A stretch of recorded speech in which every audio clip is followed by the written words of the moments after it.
Hello friends, welcome back to Civil Design. It is one of the best channel for civil engineers. तो friends यहाँ पर हम आज बहुत सारी चीज़ें डिस्कस करने वाले हैं हमारे building bylaws and rules के बारे में। ओके, जो भी हमारे building rules and bylaws है उसमें जो भी हर डिफरेंट साइजेस होते हैं, रूम साइजेस वो कितने होने चाहिए।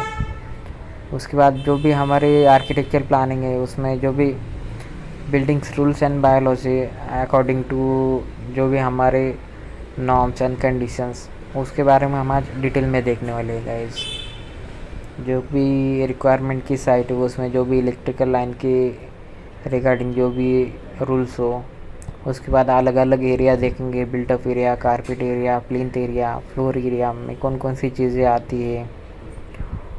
उसके बाद कंट्रोल लाइन, बिल्डिंग लाइन के बारे में कुछ चीज़ें डिस्कस करेंगे हम। ओके, तो ये सारी चीज़ें आपको एज अ साइट इंजीनियर आनी चाहिए गाइस। और ड्रेनेज और सैनिटेशन के हिसाब से आपको कौन सी बिल्डिंग के लिए आपको कितना रिक्वायरमेंट होती है, और as per rules and regulations हम वो चीज़ें भी डिस्कस करेंगे गाइस। ओके, वाटर सप्लाई और सैनिटेशन और ड्रेनेज के रिगार्डिंग। और एंडिंग में मैं आपके साथ कुछ प्लान शेयर करूँगा। प्लान के जो भी हमारे बिल्डिंग प्लान है उसके बारे में हम डिटेल में डिस्कस करेंगे। रूम की हाइट कितनी होनी चाहिए, उसके जो भी कारपेट एरिया है, बिल्टअप एरिया है। ओके, जो भी लिविंग रूम है उसका जो भी साइजेस है मिनिमम कितना होना चाहिए। तो बहुत सारे प्लान हम डिस्कस करेंगे इसमें, जिससे आपके कुछ सीखने के लिए मिलेगा, आपको कुछ ओके आइडिया मिल जाएगी कैसे वर्किंग होती। तो फ्रेंड्स यहाँ पर आप देख सकते हो कि building bylaws as per regulation आपको मीन ऑफ एसेस यानी कि आपका रोड कितना होना चाहिए एज पर आपकी बिल्डिंग 2 स्टोरी हो, 3 स्टोरी हो, तो आपका मीन ऑफ एसेस उसका विड्थ और लेंथ कितना होना चाहिए, यानी कि आपका रोड जो भी स्ट्रीट हो, रोड हो, उसकी साइजेस कितनी होनी चाहिए एज पर बिल्डिंग्स। तो आपको यहाँ पर दिखा है, आपको clear way it not less than 3.6 metre. अगर आपका 3 स्टोरी बिल्डिंग है तो आपको रोड चाहिए वो 3.6 मीटर का चाहिए गाइस मिनिमम। अगर आपको 3 स्टोरी के अबो बिल्डिंग है तो आपको 5 मीटर का रोड वे चाहिए। ओके, मेन ऑफ एसेस यानी कि आपको जो भी आपका रास्ता है रोड से, स्ट्रीट है हमारा आपके आगे वाले बिल्डिंग का, आगे बिल्डिंग के आगे का, तो आपको इतना मिनिमम चाहिए 3.6 मीटर का for 3 storey, 5 metre for 5 storey, हाँ 3 स्टोरी। अब तो यहाँ पर हमने देखा बिल्डिंग रूल्स एंड बायलॉज में यहाँ पर कि मेन ऑफ एक्सेस यानी कि जो भी हमारा रोड से स्ट्रीट है, अगर आपकी स्टोरी 3 स्टोरी के ऊपर बिल्डिंग है तो आपको मिनिमम 5 मीटर का एक्सेस चाहिए। और अगर आपकी बिल्डिंग 3 स्टोरी है तो 3 स्टोरी अप टू 3 स्टोरी यानी कि 3 स्टोरी 2 स्टोरी है, 3 स्टोरी है, वहाँ आपके जो रोड का विड्थ चाहिए आपको वो 3.6 मीटर चाहिए गाइस। इसे बोलते हैं हम मेन ऑफ एक्सिस।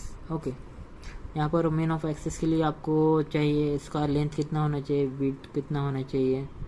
यहाँ पर देख सकते हो आप रेसिडेंशियल बिल्डिंग में और अदर बिल्डिंग में, दोनों में हम कंपेयर करने वाले गाइस, तो एंडिंग तक देखना गाइस। ओके, यहाँ पर आप देख सकते हो मेन ऑफ एक्सेस में हमारे जो भी बिल्डिंग्स रूल्स एंड रेगुलेशंस है, इसमें अगर आपकी रोड की विड्थ 6 मीटर है तो आपको 75 मिनिमम लेंथ तो होनी चाहिए उसकी। ओके, मीटर में the width and the length requirement which should be given.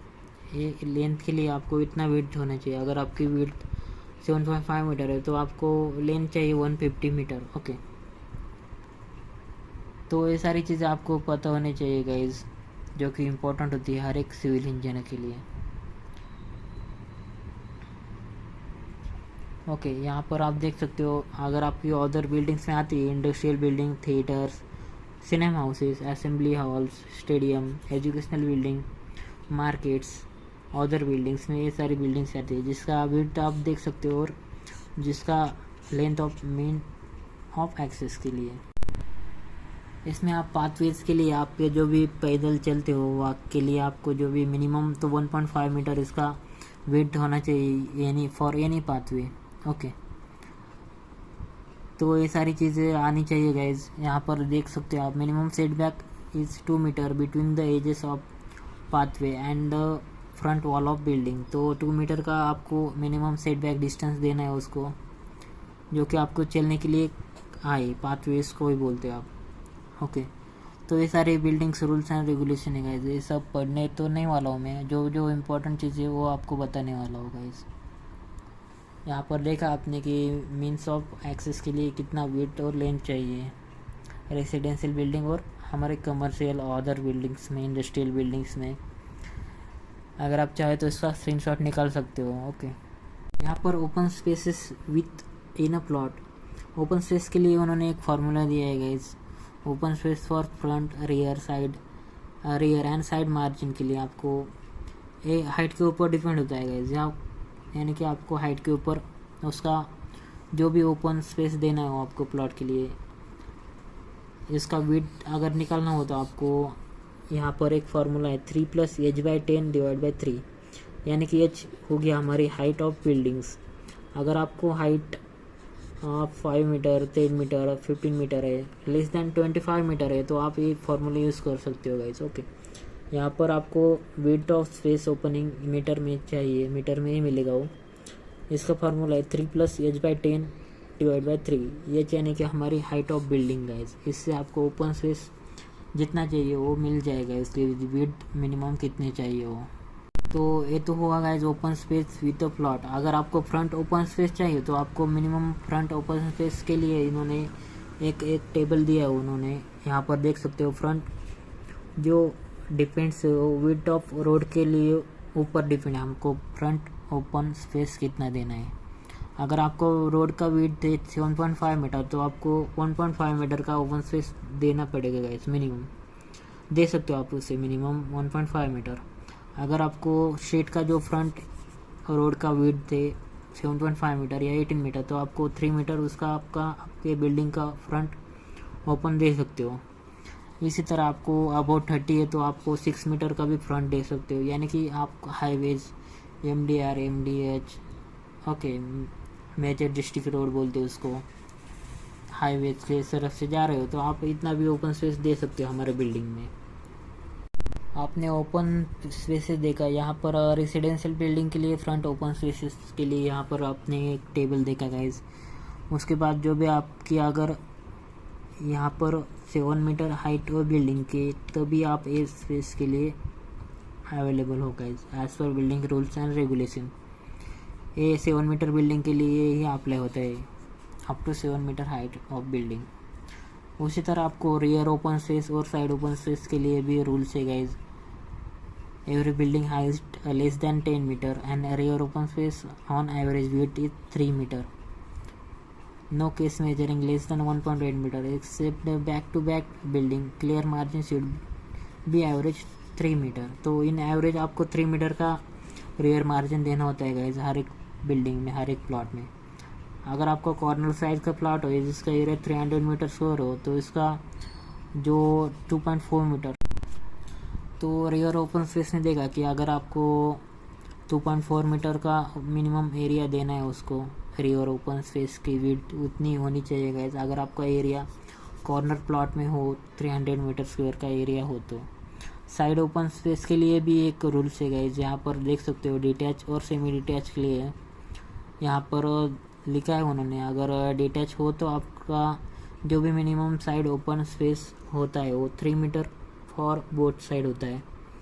अगर आपको सेमी डिटैच हो तो वन साइड ही आपका रहेगा जो कि 3 मीटर ऑन एवरेज आपको 3 मीटर देना है, छोड़ना है उसका विड्थ। ओके, दोनों तरफ से।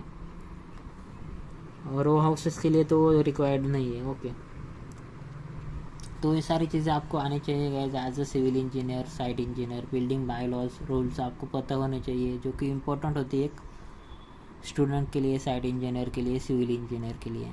तो फ्रेंड्स, आज का वीडियो बहुत ही इंपॉर्टेंट होने वाला है जिसमें हम देखने वाले हैं बहुत सारी चीज़ें। तो वन बाय वन डिस्कस करते हैं गाइज, जो कि हमारी हाइट ऑफ बिल्डिंग होती है गाइज, उसके जो भी रूल्स है वो आज हम देखने वाले हैं गाइज। अगर आपके हाइट ऑफ बिल्डिंग जो भी रोड से कितनी दूर होनी चाहिए, ओके। उसके बाद जो भी आप देख सकते हैं यहाँ पर आपको मिनिमम रोड विड्थ से आपका वन एंड कॉर्नर है जो वहाँ से 63 to 45 डिग्री का एंगल होना चाहिए guys. Angle of light must be 63 और 45 डिग्री। ओके, उससे ज़्यादा या कम नहीं होना चाहिए गाइस। यहाँ पर setback distance, light plane, light का रेज यहाँ से पास किया आपने तो जो भी हाइट ऑफ बिल्डिंग है आपकी, फर्स्ट फ्लोर की एंडिंग और सेकंड फ्लोर की एंडिंग आप यहाँ पर समझ सकते हो गाइस, जो कि इम्पोर्टेंट होता है हर एक सिविल इंजीनियर के लिए। यहाँ पर कुछ टर्म्स भी दिए गए जो आकर देख सकते हो। अगर आपका रोड का विड्थ है जो 8 मीटर हुआ तो आपको जो भी उनके 1.5 टाइम्स इससे ज़्यादा नहीं लेना है आपकी हाइट ऑफ बिल्डिंग। अगर आपका 8 मीटर रोड है तो आपको जो बिल्डिंग की हाइट है गाइज वो आपको 1.5 टाइम्स उससे कम ही लेना है, यानी कि 12 मीटर के आसपास उसकी आपकी बिल्डिंग की हाइट होनी चाहिए गाइज। 1.5 टाइम्स होती है अप टू 8 मीटर रोड के लिए। इसी तरह आपको अगर 8 to 12 मीटर का रोड है तो आपको not more than 12 metre height लेनी है गाइज। ओके, आपकी बिल्डिंग की हाइट होती है वो 12 मीटर से कम ही होनी चाहिए गाइज। ओके, तो वो height of buildings and width of road adds depends on width. Okay, जो भी आपकी हाइट है वो डिपेंड्स है आपके रोड के विड्थ के ऊपर। यहाँ पर आपने एक चीज़ ऑब्जर्व की गाइज, जो कि आपकी ground floor, first floor, second floor है। यहाँ पर आपका सेट बैक डिस्टेंस होता है गाइज, जो कि सेट बैक डिस्टेंस यानी कि अपना, इसे आप सेट बैक डिस्टेंस कह सकते हो, यानी कि अपना फर्स्ट फ्लोर और सेकंड फ्लोर की जो बीच में का स्पेस है, हाइट के जो भी डिफरेंस है, यहाँ पर आपको यहाँ पर सेट बैक डिस्टेंस इसे बोला जाता है गाइज। ओके, अगर आपने प्लेन लाइट ऑफ रेज पास किए यहाँ से तो आपको एंगल मिलना चाहिए ऑपोजिट रोड से। ये आपका रोड ही समझ लो, यहाँ से जो अपोजिट साइड है रोड का वहाँ से आपको रे पास करना है और मिनिमम एंगल आपका 45 to 63 के बीच में होना चाहिए गाइस, उसके ज़्यादा या उससे कम नहीं होना चाहिए। As per building rules and bylaws, ये सारी रूल्स आपको समझ में आने चाहिए गाइस, जो कि इम्पोर्टेंट होते हैं हर एक सिविल इंजीनियर के लिए, हर एक साइट इंजीनियर के लिए, हर एक आर्किटेक्ट या फिर इंजीनियर के लिए। यहाँ पर सेटबैक डिस्टेंस की आपको डेफिनेशन दी है guys. The distance measured from the center line of a road up to which the plinth of the building may be extend। Okay, यानी कि आपको सेंटर ऑफ रोड से जो भी प्लिंथ ऑफ बिल्डिंग है वहाँ से आप जितना एक्सटेंड कर सकते हो वहाँ पर आपको सेटबैक डिस्टेंस मिल जाएगा गाइस वहाँ से। ओके, यहाँ पर आपको एक टेबल दिखाई दे रहा है, इसमें लिखा है कि for a village road and minimum setback distance कितना होना चाहिए, यानी ratio of column 2 to column 3 to column 2।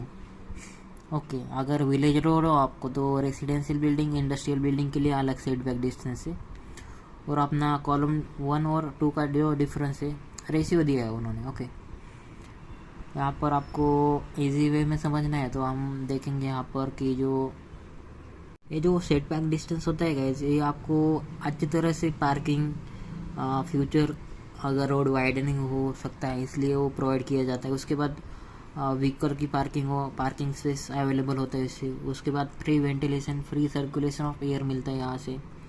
यहाँ पर आप देख सकते हो road widening in future, parking of vehicles और फ्री वेंटिलेशन के लिए आपको सेटबैक डिस्टेंस देना ज़रूरी है गाइस।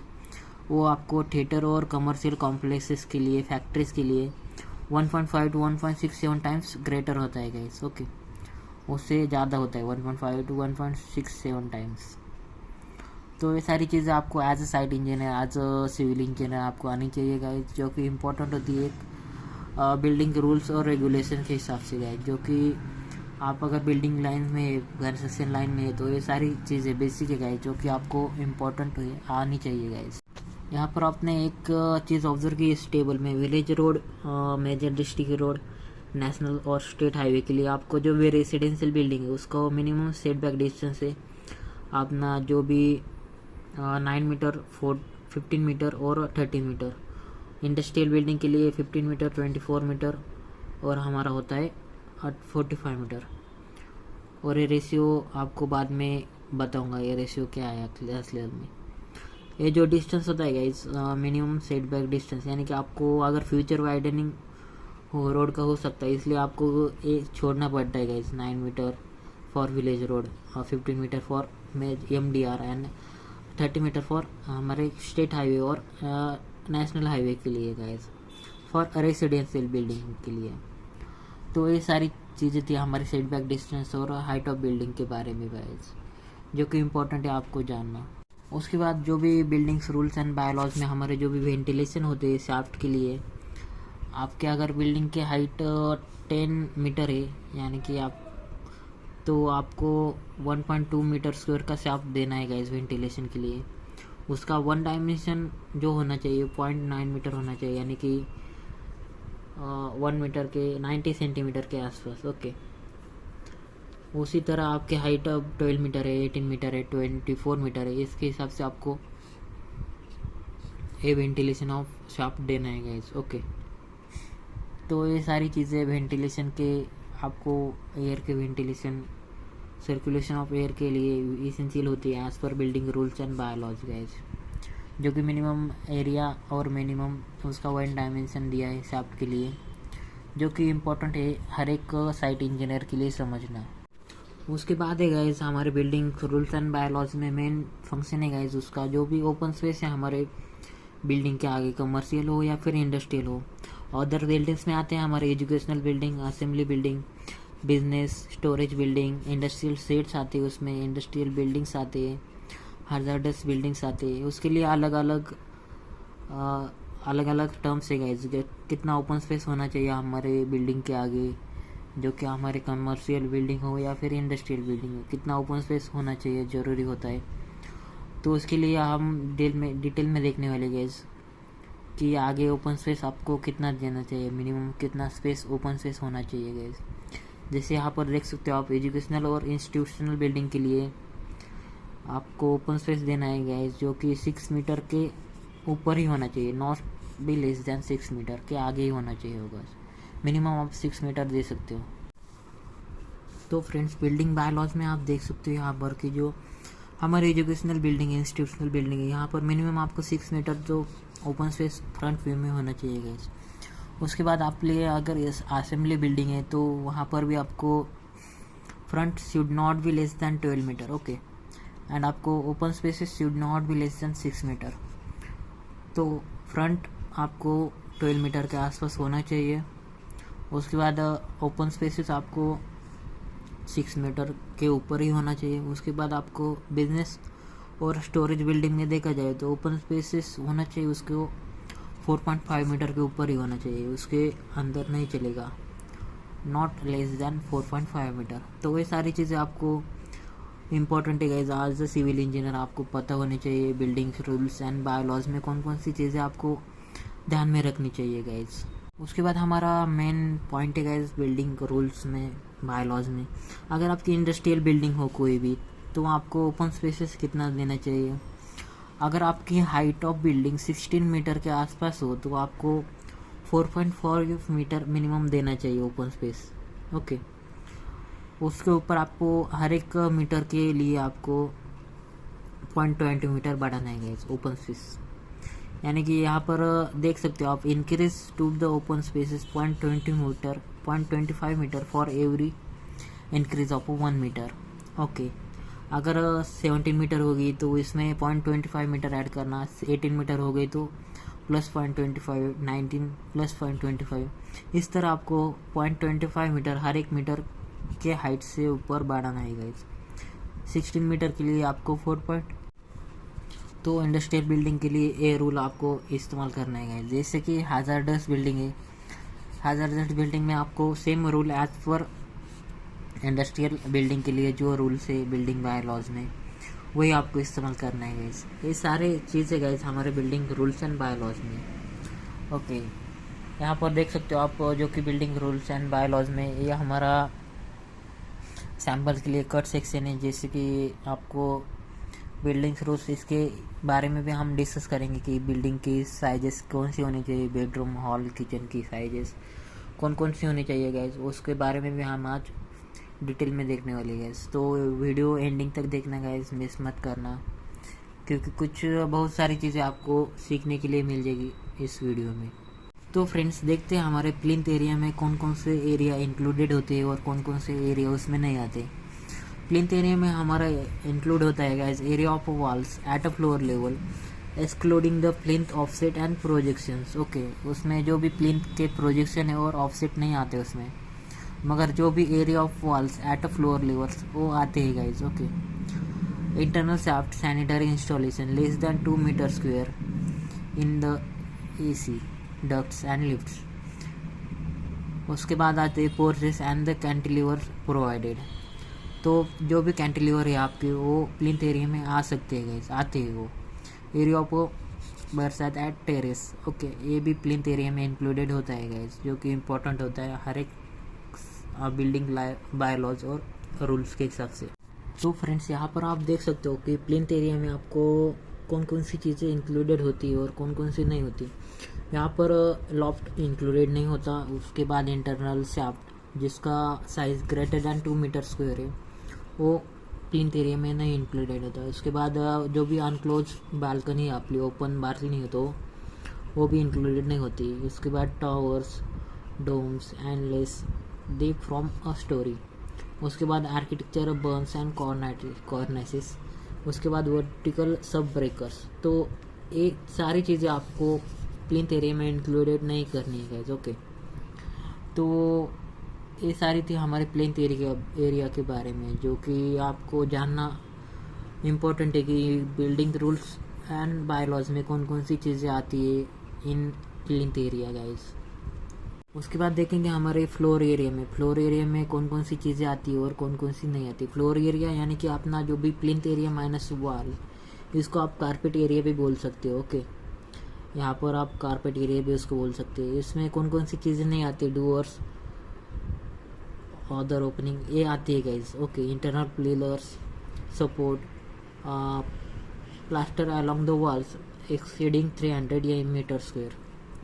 तो प्लास्टर अलॉन्ग द वॉल्स ये भी चीज़ें वहाँ पर आती है फ्लोर एरिया में। तो इसमें कौन कौन सी चीज़ें नहीं आती गाइज, यहाँ पर देख सकते हो। Plaster along walls less than 300 metre square area. उसके बाद fireplaces projecting beyond the face of wall. तो ये सारी चीज़ें थी फ्लोर एरिया के बारे में गाइज, जो कि आप देख सकते हो यहाँ पर। एक प्लिंथ एरिया, एक floor area, built up area, carpet area. Okay, FSI। उसके बाद देखेंगे हमारे बिल्टअप एरिया, यानी कि जो भी आपका फ्लोर का एरिया कवर होता है उसे हम बिल्टअप एरिया कहते हैं guys. It included everything covered under the roof area occupied by the balcony staircase is excluded from the built up area. Okay, तो यहाँ पर देख सकते हो आप, यहाँ पर बस आपको बालकनीज और staircase is excluded from the built up area. Balconies and staircase का जो सेक्शन है कॉमन एरिया, आपको वो बिल्टअप एरिया में नहीं लेना है गाइस। तो ऐसी थी हमारे बिल्टअप एरिया, जो कि ऑल फ्लोर्स इंक्लूडेड होते हैं। ऑल फ्लोर्स का एरिया वहाँ पर कवर किया जाता है आपको। FSI यानी कि आप देख सकते हो कि all floor area divide by plot area. यहाँ पर आप देखेंगे आगे FAR यानी FSI। यहाँ पर आपने एक चीज़ ऑब्जर्व की गाइज, यहाँ पर जो भी कारपेट एरिया है इसमें आप देख सकते हो। कारपेट एरिया यानी कि आप जहाँ पर कारपेट देख सकते हो, कारपेट यहाँ पर हो सकता है। कारपेट एरिया में अपना कौन कौन सा नहीं आता है। कारपेट एरिया यानी कि अपना यूजेबल रूम का जो भी एरिया है गाइज, उसे हम कारपेट एरिया बोलते हैं। जहाँ पर आप कारपेट फैला सकते हो वहाँ पर, यानी कि यूजेबल रूम का जो भी एक्चुअल एरिया है यूजेबल, उसका हम कारपेट एरिया कहते हैं गैस। उसमें कौन कौन सी चीज़ें इंक्लूडेड नहीं होती गैस, sanitary accommodation, verandas, corridor, passages, store for building, domestic building, staircases, shaft from lift, garbage, air conditions, duct, plant, ये सारी चीज़ें कारपेट एरिया में इंक्लूडेड नहीं होती गैस। Okay, not included in the carpet area. उसके बाद इम्पोर्टेंट पार्ट है गाइस हमारा FSI, यानी कि FAR भी बोला जाता है, फ्लोर एरिया रेशियो और फ्लोर इंडेक्स रेशियो भी बोला जाता है उसे। तो दोनों सेम एक ही टर्म्स है गाइस। यहाँ पर देख सकते हो आप, फ्लोर एरिया रेशियो यानी FSI यानी built up area of all floors divide by हमारा प्लॉट एरिया। तो ये मेन फॉर्मूला है गाइस। बिल्टअप एरिया आपने जितने भी फ्लोर्स है उनका एरिया का एडिशन करना है आपको, और डिवाइड बाय प्लॉट एरिया। आपके जो भी रूल्स है, बिल्डिंग रूल्स एंड बायलॉज है गाइस, आपके जो भी सिटीज़ मेट्रो सिटीज़ में अलग अलग होते हैं। ओके, उसके हिसाब से आपको जो भी आप पीडब्ल्यूडी इंजीनियर है या आपको एज अ रजिस्टर इंजीनियर है, तो आपको ये इसकी जो भी रूल्स है आपको वो मेट्रो सिटीज़ में जो भी नगर पालिका है, महानगर पालिका है, वहाँ पर आपको मिल जाएगा। ओके, पब्लिक वर्क्स डिपार्टमेंट में अलग industrial building, residential building, commercial building के अलग अलग एफएसआई होते हैं गाइस। 1.4 1.5 1.6 2 ऐसे एफएसआई आपको प्रोवाइड करने रहते हैं गाइस। आज पर आपके एरिया के जो भी रूल्स है, रेगुलेशंस है, बिल्डिंग बायलॉज है, उसके हिसाब से आपको वो जो बिल्डिंग के रूल्स है गाइस, उसके हिसाब से आपको एफएसआई प्रोवाइड करना रहता है। As a site engineer, as a civil engineer आपकी एक रिस्पॉन्सिबिलिटी है गाइस, जो कि एफएसआई आज पर बिल्डिंग रूल्स एंड बायोलॉजी होना चाहिए। उसका फार्मूला तो देखा आपने, built up area of all floors divide by plot area. Okay, अगर आपने प्लॉट एरिया को एफएसआई से मल्टीप्लाई किया तो अपना जो भी कंस्ट्रक्शन करना है घर का बिल्टअप एरिया, वो आपको निकल के आ जाएगा गाइज। ये एफएसआई आपको मिल जाएगा आपने जो भी बिल्डिंग रूल्स एंड बायोलॉज में आपके जो भी पब्लिक वर्क्स डिपार्टमेंट है वहाँ से। तो गाइस ये सारी चीज़ें थी हमारी जो कि हर एक बिल्डिंग में होनी चाहिए, हर एक प्लान में, बिल्डिंग प्लान में, अपार्टमेंट में होनी चाहिए गाइस। ओके, बिल्डिंग बायलॉज में हमारा plinth area, floor area, built up area, carpet area जिसमें होता है, वहाँ पर आप देख सकते हो। यहाँ पर आपको कारपेट एरिया देखना हो तो यहाँ पर आप देख सकते हो कारपेट, यानी कि अपना जो भी मिडल का स्पेस है उसे आप कारपेट एरिया कह सकते हैं गाइस। जहाँ पर एक्चुअल यूजेबल एरिया है उसे आप कारपेट एरिया कह सकते हो गाइस। उसके बाद फ्लोर एरिया में आपने जो भी फ्लोर एरिया में अपना वॉल्स का इंक्लूडेड होता है guys. Okay, door, internal pillar, support, plaster along the walls exceeding 300 mm square का प्लास्टर है, मीटर स्क्वायर का प्लास्टर है, तो वो भी इंक्लूडेड होता है गाइस फ्लोर एरिया में। कारपेट एरिया में आपको यहाँ पर देख सकते हो कि कारपेट एरिया में कौन कौन सी चीज़ें आती है। तो फ्रेंड्स, आज का वीडियो बहुत ही इंपॉर्टेंट होने वाला है, जिसमें हम देखेंगे रूम साइजेस के बारे में। हमारे जो भी फ्लैट्स होते हैं, रूम्स होते हैं, उसके जो भी साइजेस होते हैं। यहाँ पर फर्स्ट पॉइंट है हमारा हैबिटेबल रूम्स में, उसकी साइज़ और हाइट के बारे में हम देखेंगे। अगर नॉर्मली देखा जाए तो हम इसमें पूरा मैं पढ़ने वाला नहीं हूँ, जो भी इम्पोर्टेंट टर्म्स एंड कंडीशंस है, जो भी बिल्डिंग बायलॉज के जो भी स्क्वायर मीटर स्क्वायर या हाइट मीटर में जो भी इम्पोर्टेंट है वही डिस्कस करने वाला होगा। जैसे कि हैबिटेबल रूम्स में उसकी साइज़ मिनिमम चाहिए आपकी 9.5 square metre. Okay, minimum 9.5 metre square चाहिए। उसके बाद उसके हाइट चाहिए 2.4 मीटर, नहीं उसकी 1 विड्थ चाहिए मिनिमम 2.4 मीटर, यानी कि आपकी 8 to 9 फीट की 9 फीट तो चाहिए गाइस। ओके, उसके बाद जो भी हैबिटेबल रूम है उसका अगर एरिया देखा जाए तो आप देख सकते हो इसमें मिनिमम आपको चाहिए 9 स्क्वायर मीटर के आसपास, और उसकी 1 विड्थ चाहिए 2.4 मीटर। तो यहाँ पर आपने एक चीज़ ऑब्जर्व की है, यहाँ पर हैबिटेबल रूम्स में आपने जो भी हाइट और साइजेस है यहाँ पर देख सकते हो आप, जो कि आपको मिनिमम एरिया चाहिए 9.5 मीटर स्क्वायर, हाइट इसकी 1 विड्थ चाहिए 2.4 मीटर। और उसके बाद अगर आप लो इनकम ग्रुप में या फिर इकोनॉमिकल वीकर सेक्शन में आते हो तो आपको मिनिमम रिक्वायरमेंट वो should not be less than 12.5 metre square और मिनिमम विड्थ 2.4 मीटर। ओके, तो ये as per building rules and bylaws है गाइज। ओके, तो आपको ये फॉलो करने हैं गाइज। ओके, इसके हाइट मिनिमम चाहिए not should be less than 2.75 metre, यानी कि 9 फीट से कम हाइट नहीं होनी चाहिए उसकी। ओके, तो ये मेन पॉइंट है गाइज, जो कि हैबिटेबल रूम्स में उसकी हाइट और जो भी आपका एरिया है गाइज।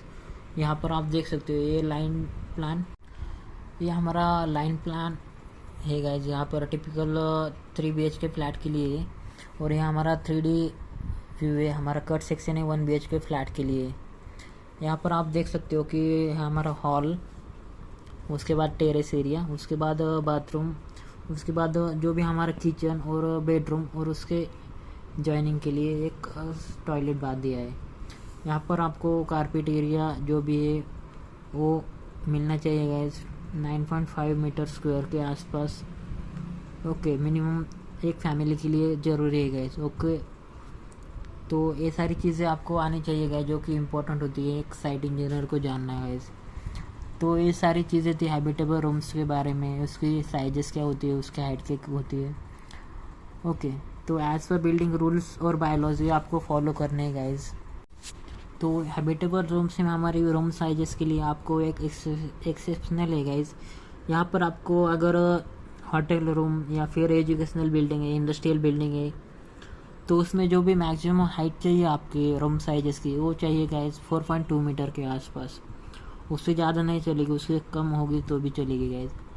अगर आपकी रेसिडेंशियल होटल, कमर्शियल बिल्डिंग है, 3 स्टार 4 स्टार होटल है, तो ये सारी चीज़ें गाइस जो कि आपको आनी चाहिए गाइस एक साइट इंजीनियर में, एक सिविल इंजीनियर को। तो यहाँ पर आपको कम से कम एरिया चाहिए 9.5 स्क्वायर मीटर। उसके बाद ये वेट चाहिए उसकी 2.4 मीटर। उसके हाइट चाहिए आपके रूम की 2.75 मीटर। बेसिक है गाइस, वेट आना चाहिए हर एक सिविल इंजीनियर को, हर एक साइट इंजीनियर को। उसके बाद हमारे बिल्डिंग रूल्स एंड बायोलॉज में हम देखेंगे किचन की साइजेस कितनी होनी चाहिए गाइज। किचन में देखा जाए तो आपको किचन में चाहिए गाइज, किचन का जो एरिया है वो not less than 5.5 square metre. Okay, और उसकी मिनिमम वन साइडेड विड्थ होनी चाहिए 1.8 मीटर। ओके, यानी कि 6-7 फीट के आसपास उसकी विड्थ होनी चाहिए वन साइडेड। और इसका एरिया कम से कम 5.5 स्क्वायर मीटर होना चाहिए गाइज। इन अगर आपको डाइनिंग रूम अटैच होना है तो उसके लिए area not less than 9.5 square metre और मिनिमम विड्थ चाहिए 2.5 मीटर, अगर उसका डाइनिंग एरिया अटैच है तो। ओके, अगर अटैच नहीं हो तो आपको ये 5.5 और 1.8 का क्राइटेरिया पूरा करना है गाइज। तो ये सारी चीज़ें इम्पोर्टेंट है गाइज। आप जब प्लान बनाते हो, आर्किटेक्चर प्लान बनाते हो, बिल्डिंग का 2D 3D प्लान बनाते हो, तो आपको इसेंशियल है गाइज कि किचन की साइजेस कौन सी लेनी चाहिए, आपके living room, bathroom, water closets की साइजेस कौन सी होनी चाहिए, कितने मीटर स्क्वायर का एरिया होना चाहिए कम से कम। ओके, तो आप जब industrial, residential, commercial building, school का प्लान बनाते हो तो ये सारी चीज़ें ध्यान में रख के ही बनाना गाइज कि उसकी हाइट कौन सी होनी चाहिए। ओके, उसके बाद रूम्स का एरिया कितना होना चाहिए किचन में, बेडरूम में। ओके, तो WC में बाथरूम का एरिया मिनिमम और मैक्सिमम कौन सा कितना होना चाहिए गाइज, ये सब सोच समझ कर ही आप प्लान बनाना गाइज। ओके, जो कि इम्पोर्टेंट होता है एक सिविल इंजीनियर के लिए, आर्किटेक्ट के लिए, साइट इंजीनियर के लिए भी। तो गाइज उसके बाद देखेंगे हमारे जो भी बाथरूम और वाटर क्लोजेट WC के जो मिनिमम एरिया रिक्वायरमेंट है उसके बारे में। यहाँ पर देख सकते हो बाथरूम का area should not be less than 1.8 metre, यानी width should be minimum 1.2 metre होनी चाहिए। आपका अगर बाथरूम का एरिया 1.8 मीटर होना चाहिए, कम से कम होना चाहिए उसमें। यहाँ पर देख सकते हो बाथरूम एरिया 1.8 स्क्वायर मीटर होना चाहिए और उसकी एक विड्थ होनी चाहिए वो 1.2 मीटर होनी चाहिए। ओके, मिनिमम तो इतना होना चाहिए गाइज, जो कि इम्पोर्टेंट होता है as per building rules and bylaws के हिसाब से, जो कि आपको फॉलो करने जब आप प्लान बनाते हो, 2D प्लान, एलिवेशन बनाते हो, उसका जो भी हाइट भी आपको कंसिडर करनी होती है गाइज प्लान में। एलिवेशन में 3D वे में, 3D सेक्शन में आपको एलिवेशन की जो हाइट है वो भी कंसिडर करनी होती है as per building rules and bylaws. यहाँ पर WC की मिनिमम साइज है 1.1 स्क्वायर मीटर, मिनिमम वेट है उसकी 0.9 मीटर, यानी कि 3 फीट। ओके, अगर आपका कंबाइन है टॉयलेट बाथ तो आपको मिनिमम उसका जो एरिया है वो लेना है 2.8 स्क्वायर मीटर और उसकी मिनिमम साइज ऑफ वेट लेनी है 1.42 मीटर गाइज। ओके, तो ये सारी चीज़ें थी guys as a civil engineer, site engineer, जो कि आनी चाहिए, जो कि इम्पोर्टेंट होती है guys as a civil engineer. Okay, तो ये सारी चीज़ें आपको आनी चाहिए as per building rules and bylaws. यहाँ पर आपने देखा कि हैबिटेबल रूम्स, किचन, जो कि उसके साइजेस होती है मिनिमम, मैक्सिमम, उसके हाइट जो भी मिनिमम आपको कंसिडर करनी है। ओके, उसके बाद जो भी WC बाथरूम के लिए साइजेस कौन सी कंसिडर करनी है गाइज। तो फ्रेंड्स यहाँ पर जो भी इम्पोर्टेंट चीज़ें वही मैंने डिस्कस की है। यहाँ पर आपने बाथरूम के साइजेस के बारे में देखा, मिनिमम अगर आपका अटैच हो तो 2.8 और उसका 1 डायमेंशन होना चाहिए 1.2 मीटर। अगर आपका सेपरेट टॉयलेट बाथ है तो उसका WC के लिए 1.1 मीटर एरिया होना चाहिए और उसका विड्थ होना चाहिए 0.9 मीटर।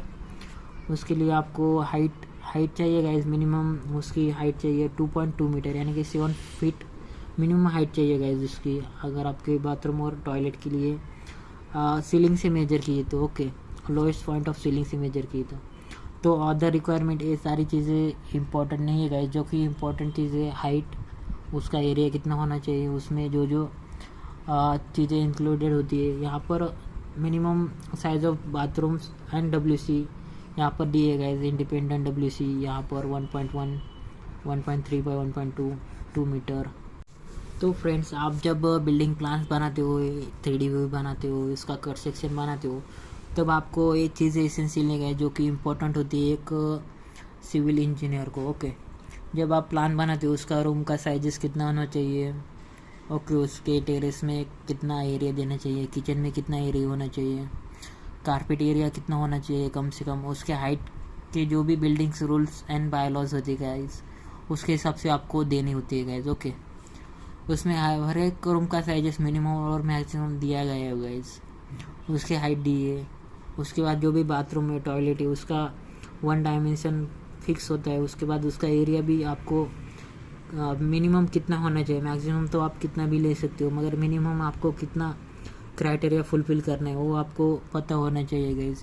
यहाँ पर आप देख सकते हो कट सेक्शन है 2 BHK प्लान के लिए। ओके, तो गाइज ये सारी थी हमारी बिल्डिंग रूम साइजेस के बारे में जो कि इम्पोर्टेंट होती है एक सिविल इंजीनियर को। उसके बाद देखेंगे हमारे लॉफ्ट, यानी कि जो भी हमारा मैक्सिमम हाइट ऑफ लॉफ्ट होता है वो 1.5 मीटर होता है गाइज। वो जो होता है गाइज जो हम प्रोवाइड करते हैं किचन, बाथरूम्स, कॉरिडोर, ओके, दोनों फ्लोर का जो गैप होता है आप जब स्टोरेज के लिए यूज़ कर सकते हो उसे हम लॉफ्ट कहते हैं गाइज। ओके, लॉफ्ट ये चीज़ है गाइज। यहाँ पर इन शॉप्स, अगर आप शॉप्स में देखा जाए तो 3 मीटर का भी लॉफ्ट्स वहाँ पर प्रोवाइड करते हैं guys. Okay, clear head room under the loft shall not be less than 2.2 metre guys. Okay, 2.2 metre से कम अपना क्लियर रूम होना चाहिए गाइज। ओके, जो कि इंपॉर्टेंट होता है एक as per building rules and bylaws के हिसाब से गाइज। तो फ्रेंड्स ये सारी चीज़ें थी हमारी एज ए साइट इंजीनियर आपको पता होनी चाहिए। उसके बाद देखेंगे हम स्टोर रूम के बारे में। अगर आपको स्टोर रूम बनाना है तो मिनिमम उसका एरिया होना चाहिए, वो should not be more than 3 square metre. Okay, बनाना तो अपन कितना भी बना सकते हो, मगर उसका जो भी लिमिटेशन है as per building rules and bylaws, जो भी आपके नॉर्म्स एंड कंडीशन है उसके ऊपर ही आपको वही रूल्स के हिसाब से ही बनाना है। अगर आपको स्टोर रूम बनाना है तो उसका एरिया है कम ज़्यादा से ज़्यादा 3 मीटर स्क्वायर होना चाहिए, उससे ज़्यादा नहीं होना चाहिए। उसकी जो हाइट है गाइज वो होनी चाहिए less than 2.2 metre, should not be less than 2.2 metre. Okay, height ज़्यादा होनी चाहिए। अपने जो भी नॉर्मल हाइट होती है हमारे इंसान की, ह्यूमंस की, वो होती है 6 फीट। ओके, 2.2 मीटर यानी कि अपना होगा 7 फीट, तो उससे कम नहीं चलेगा। तो फ्रेंड्स यहाँ पर हमारे कुछ टिपिकल प्लान्स है, यहाँ पर देख सकते हो हमारी जो भी एंट्रेंस है, उसके बाद kitchen, dry balconies, living room. तो इसका मिनिमम क्राइटेरिया होता है गाइस, बेडरूम के लिए, हॉल के लिए, किचन के लिए, हमारी ड्राई बालकनी, टॉयलेट के लिए। ओके, यहाँ पर आपने देखा तो यहाँ पर जो भी ड्राइंग हॉल, किचन है, एंट्रेंस, बेडरूम, इसका जो कॉम्बिनेशन है गाइस, एक तो इसका एस्पेक्ट रेशियो, इसकी ओपनिंग या फिर इसका air ventilations for air circulation भी अच्छा होना चाहिए। उसके जो भी रूम के साइजेस है, डूअर्स है, वो आपके रेशियो में बैठने चाहिए as per planning, as per vastu के अनुसार भी प्लान होना चाहिए, जो कि इम्पोर्टेंट होता है। हर एक को वास्तु एज़ पर वास्तु के लिए भी प्लान चाहिए गाइस। ओके, तो फ्रेंड्स यहाँ पर हमने इसके पहले वीडियो में देखा था कि हमारा जो भी 2 BHK प्लान में इसमें वास्तु एज़ पर वास्तु कहाँ पर कौन सी चीज़ होनी चाहिए, हमारा मास्टर बेडरूम कहाँ होना चाहिए, यहाँ पर हमने हर एक चीज़ यहाँ पर डिस्कस की, ईस्ट वेस्ट, उसके बाद जो भी साउथ ईस्ट, साउथ वेस्ट, यहाँ पर स्टेयर होनी चाहिए, वहाँ पर वेस्ट में हमारे सेफ्टी टैंक, टॉयलेट होना चाहिए। उसके बाद साउथ में हमारे bedrooms, dressing room, master bed होने चाहिए। उसके बाद ईस्ट में हमारी लिविंग रूम, गेस्ट रूम होनी चाहिए। किचन कहाँ पर होना चाहिए, उसका स्लोप कहाँ पर होना चाहिए, इसके पहले वीडियोस में हमने डिटेल में डिस्कस किया। आपने वो वीडियोस नहीं देखा तो प्लीज़ एक बार देख लीजिएगा, जिसकी लिंक मैंने नीचे वीडियो की लिंक डिस्क्रिप्शन में दिए गए, अगर आपको चाहे तो उसे देख सकते हो गाइज। बहुत सारी चीज़ें वहाँ पर आपको सीखने के लिए मिल जाएगी गाइज। यहाँ पर आप देख सकते हो प्लान विद एलिवेशन गाइज। यहाँ पर जो भी ग्राउंड फ्लोर प्लान है, इसमें एंट्रेंस है, bathroom, toilet, living room, kitchen, bedroom. तो ऑल एरियाज आर, ऑल जो भी वेंटिलेशन है, यानी कि आपको एक्सेस जो भी है वो इजी होता है गाइज। हर एक प्लान के लिए एक्सेस ही ईजी है गाइज। यानी कि आप हॉल में एंट्री किए तो आपको living room, kitchen, bedroom hall नज़दीक होनी चाहिए गाइज। ओके, यहाँ पर इसका एलिवेशन देखा जाए तो यहाँ से कट सेक्शन इसका एलिवेशन है गाइज। ओके, यहाँ पर बेडरूम और यहाँ पर वरांडा और ये चीज़ है गाइज। इसके बाद आपको इसका सेक्शन कट किया तो फाउंडेशन से लेके ग्राउंड फ्लोर तक सब कुछ चीज़ें यहाँ पर दिखाई दे सकती है गाइज। ओके, तो ये सारी चीज़ें गाइज जो कि आपको इमेजिन करनी पड़ती है as a site engineer, civil engineer, ये सारी चीज़ें आपको आनी चाहिए गाइज। यहाँ पर आप देख सकते हो कि एक एलिवेशन में आपको डोर और विंडोज़ दिखाई दे सकते हैं, मगर सेक्शन में आपको अगर यहाँ से आपने यहाँ से सेक्शन कट किया तो आपको यही व्यू दिखाई दे सकता है।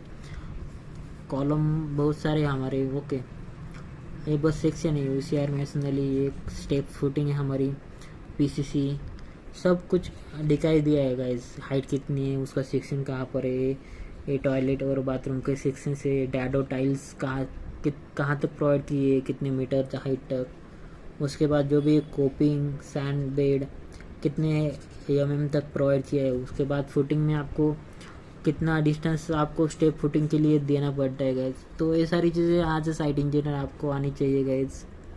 ओके, उसके बाद विड्थ भी पता चलती है आपकी, वॉल की विड्थ क्या है, कॉलम की विड्थ क्या है, विड्थ क्या है, RCC स्लैब कितने mm का है, ये सब चीज़ें आपको कट सेक्शन में दिखाई देती है। यहाँ पर आप देख सकते हो कि हमारा 3D व्यू है गाइज। यहाँ पर जो भी चीज़ें यहाँ पर आप देख सकते हो, इंटीरियर विथ इंटीरियर दिया है गाइज। ओके, यहाँ पर cut section for 1 BHK flat. यहाँ पर आप देख सकते हो, यहाँ पर आपने एंट्रेंस की, यहाँ से यहाँ पर हमारा लिविंग एरिया है, लिविंग रूम, हॉल है। यहाँ पर ओपन टेरेस है जो कि बालकनीज प्रोवाइड की है। उसके बाद बाथरूम और टॉयलेट बहुत ही अच्छी फिटिंग के साथ दिया है गाइज। उसके बाद जो पैसेज है गाइज, यहाँ पर पैसेज एरिया बहुत ही दिया है उसने, बीच में किचन दिया है उसने, फिर उसने उसके बाद बेडरूम है गाइज। यहाँ पर कट सेक्शन है, इसलिए वो अच्छी तरह से समझ में आ रहा है गाइज।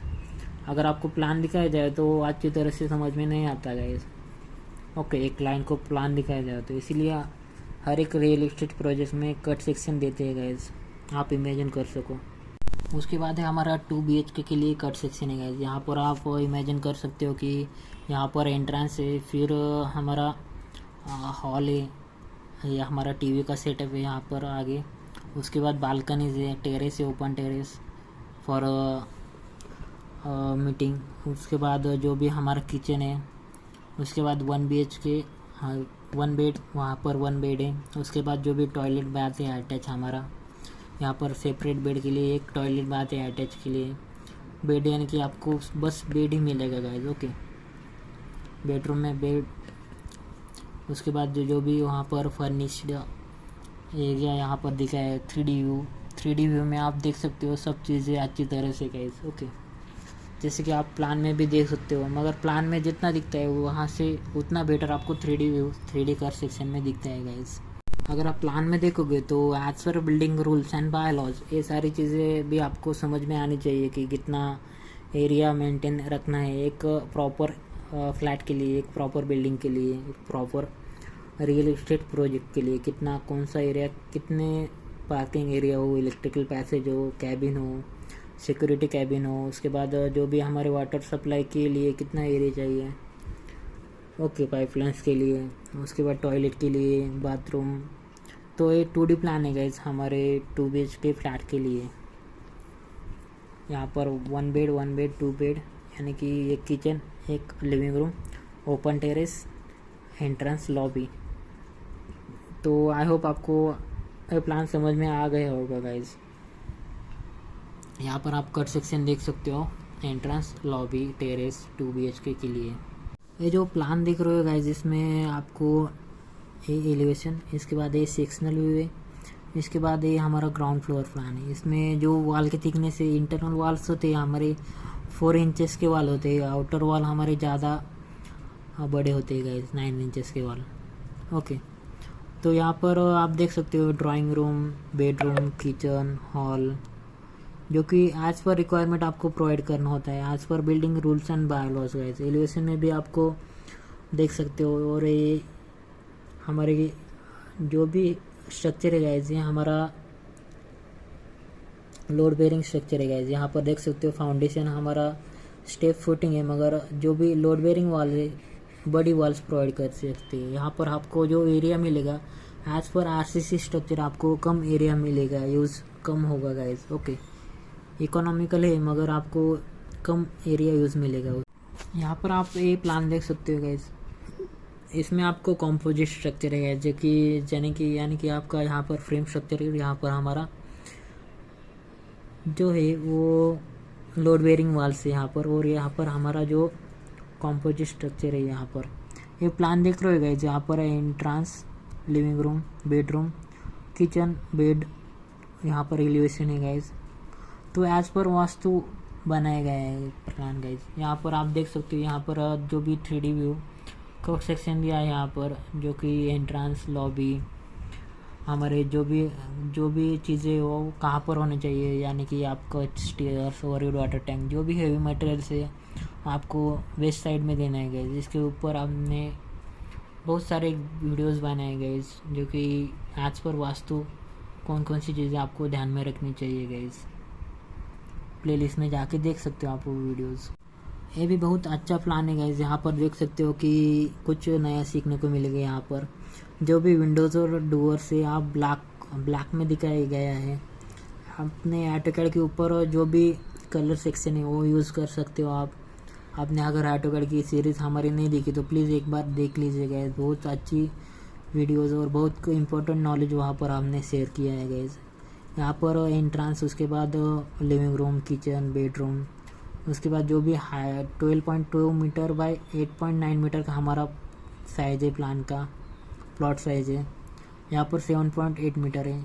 ओके, तो ये देख रहे हो आप, यहाँ पर जो प्लान व्यू है इसका एलिवेशन और इसका सेक्शनल व्यू है।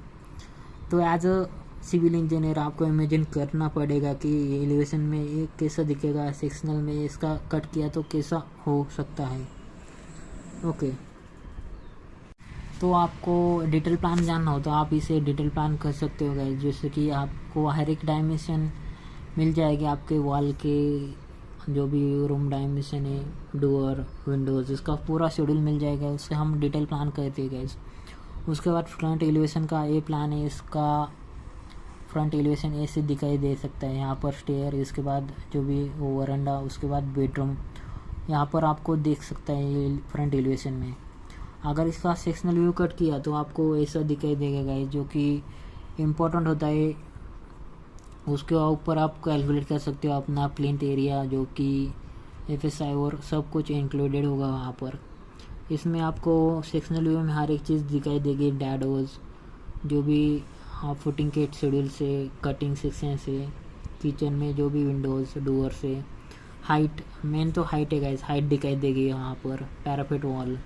तो फ्रेंड्स, ये सारे प्लान्स थे हमारे, जो कि detail plan, front elevation, sectional view में आपको एक आइडिया मिल गई होगी कि एज अ साइट इंजीनियर आपको कौन कौन सी चीज़ें ध्यान में रखनी चाहिए, आर्किटेक्चर आपको कौन कौन सी चीज़ें पता होनी चाहिए। यहाँ पर एक मेन चीज़ है गाइस, जहाँ पर जो भी नॉर्थ डायरेक्शन है वो आपको दिखाना पड़ता है, नॉर्थ डायरेक्शन, जो कि इम्पोर्टेंट चीज़ है इन द प्लान। ओके, आपने अगर हमारा वास्तु के ऊपर का वीडियोज़ नहीं देखा तो प्लीज़ एक बार देख लीजिएगा। इस वास्तु के बहुत अच्छी तरह से हमने कहाँ पर कौन सी चीज़ होनी चाहिए वो हमने डिटेल में इसमें एक्सप्लेन किया है गाइज। अगर आपने वो वीडियोस नहीं देखा तो प्लीज़ एक बार प्लेलिस्ट में जाके देख लेना guys. 3D view isometric plan है हमारा, इसमें इसके ऊपर हमने सारी चीज़ें वहाँ पर डिस्कस किया हमारी स्टडी रूम कहाँ पर, पूजा रूम, एंट्रेंस, बालकनीज, बेडरूम्स कहाँ पर होनी चाहिए, वो हमने डिटेल में डिस्कस किया है गाइज। हमारे कुछ प्लान्स ऐसे होते हैं जिससे आप देखकर अट्रैक्शन मिलता है गाइज। यहाँ पर देख सकते हो आप, इसमें जो भी एलिवेशन है वो अच्छी तरह से एक मैंगलोर टाइल्स फ्लोरिंग रूपिंग के तरह से बनाया गया है गाइज। यहाँ पर देख सकते हो प्लान छोटा है मगर अच्छा बनाया गया है गाइज। यहाँ पर देख सकते हो आप, जो कि वो रंडा, फिर उसके बाद hall, living room, bedroom, kitchen. Okay, kitchen यहाँ पर लास्ट में, क्योंकि यहाँ पर नॉर्थ डायरेक्शन या फिर यहाँ पर इस साइड होगी हमारे। ओके, यहाँ पर इस साइड होगी, इसलिए यहाँ पर किचन उन्होंने एडजस्ट किया है। एज़ पर वास्तु ये प्लान दिख रहा है guys. Okay, as per vastu यानी कि किचन हमारे ईस्ट में, लिविंग रूम, बेडरूम वेस्ट में, लिविंग रूम हमारे ईस्ट और नॉर्थ में, एंट्रेंस। तो ये सारी चीज़ें आपको प्लान बनाते टाइम ध्यान में रखनी चाहिए, क्या जो कि इम्पोर्टेंट होती है एक साइट इंजीनियर, सिविल इंजीनियर की।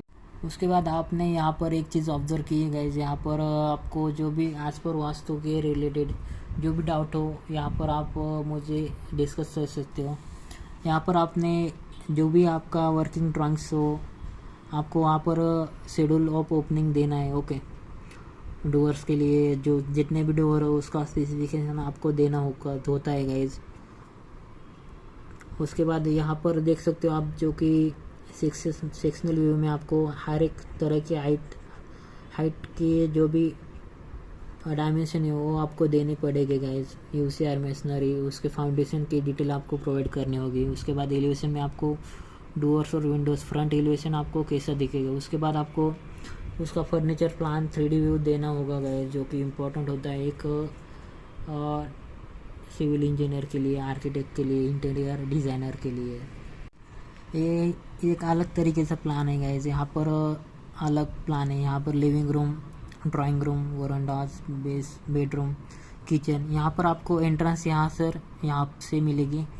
उसके बाद यहाँ पर आपको ड्राइंग रूम, यहाँ पर बेडरूम भी कह सकते हैं इसे, किचन और एलिवेशन है गाइज। इसमें आपको हर एक चीज़ की डायमेंशन, हाइट पता चलेगी। उसके बाद ये हमारा आरसीसी स्ट्रक्चर है, फ्रेम स्ट्रक्चर है बोल सकते हो इसको, या फिर लोड बेरिंग स्ट्रक्चर भी बोल सकते हो।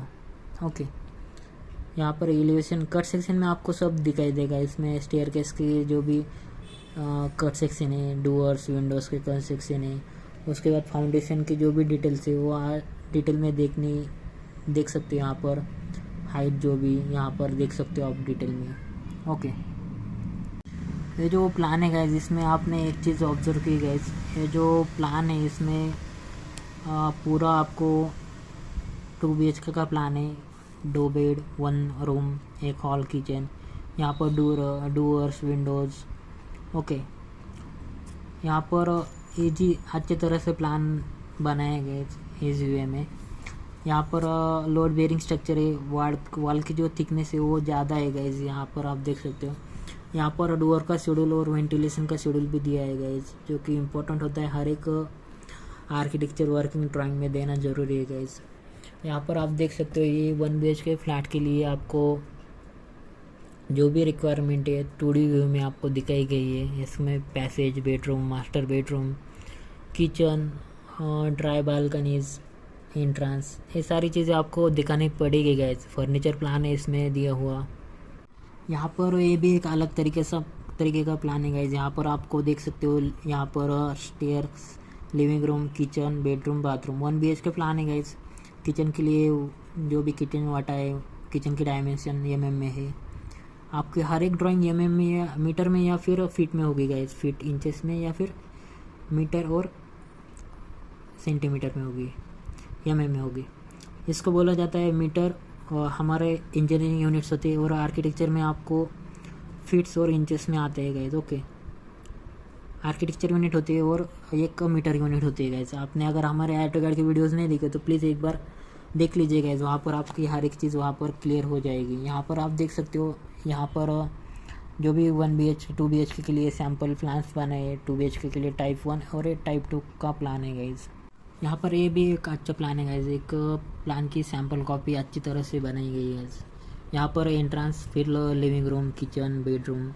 आज इमेजिन करना चाहिए आपको कि कौन सी चीज़ कहाँ पर अच्छी होनी चाहिए गाइस। ओके, कहाँ पर अच्छी दिखेगी। और as per air ventilation, as per openings, as per building rules and bylaws जो कि हमने इस वीडियो में डिस्कस किए, उसमें हर एक चीज़ के लिए डायमेंशन ज़रूरी है, उसकी हाइट ज़रूरी है। Okay, seal level, lintel level, वो आपको एलिवेशन में, सेक्शनल व्यू में मिल जाएगा गाइज। ओके, ये हमारा पूरा है जो ये आरसीसी फ्रेम स्ट्रक्चर है गाइज। फुटिंग और column beams, beams RCC provide किए गए। ओके, यहाँ पर living room, bedroom, kitchen, staircase, जो भी डायमेंशन है गाइज देख लेना एक बार।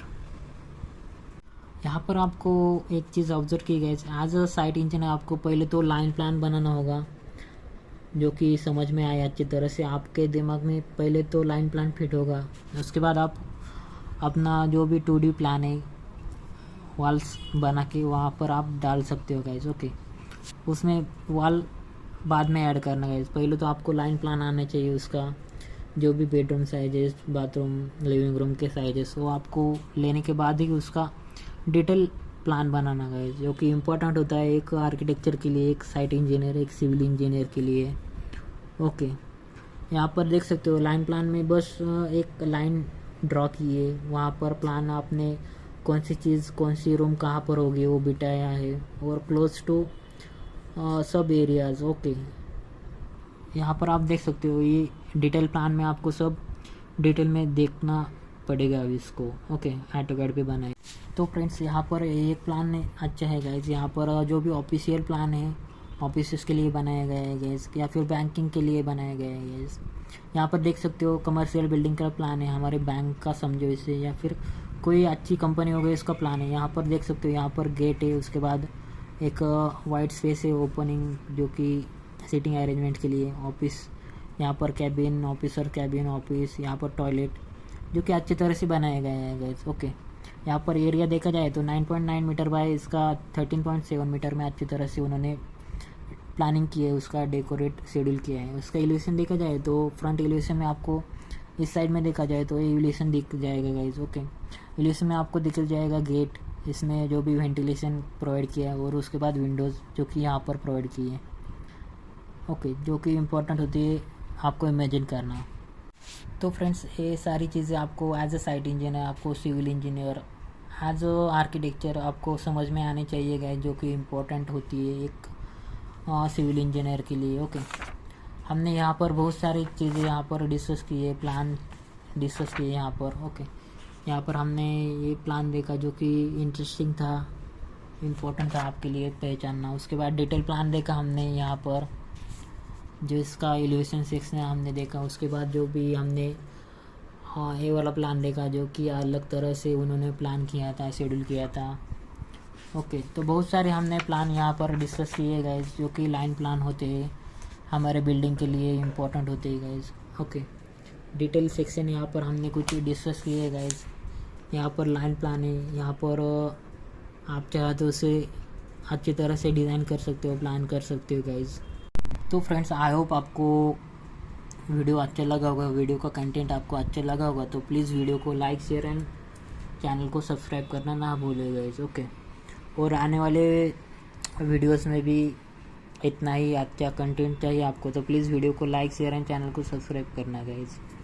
और हमारे पहले वीडियोस देख लेना गाइस, बहुत सारी चीज़ें वहाँ पर हमने डिस्कस की है गाइस, जो कि बेसिक होती है एक साइट सिविल इंजीनियर के लिए। बहुत सारी चीज़ें वहाँ पर आपको आरसीसी ड्राइंग के रिलेटेड, AutoCAD के रिलेटेड, जो भी हमारे सॉफ्टवेयर के ड्राइंग से इलेक्ट्रिकल, प्लम्बिंग, जो भी रेट एनालिसिस है वहाँ पर हमने डिटेल में बताया गाइस। ओके, आपने अगर वो वीडियोस नहीं देखे तो प्लीज़ प्लेलिस्ट में जाके देख लेना गाइस। एक कट सेक्शन है 2 BHK फ्लैट के लिए। अगर आपको ये पसंद आया हो तो प्लीज़ वीडियो को लाइक, शेयर एंड चैनल को सब्सक्राइब करना ना भूलें guys. Thank you, have a nice day.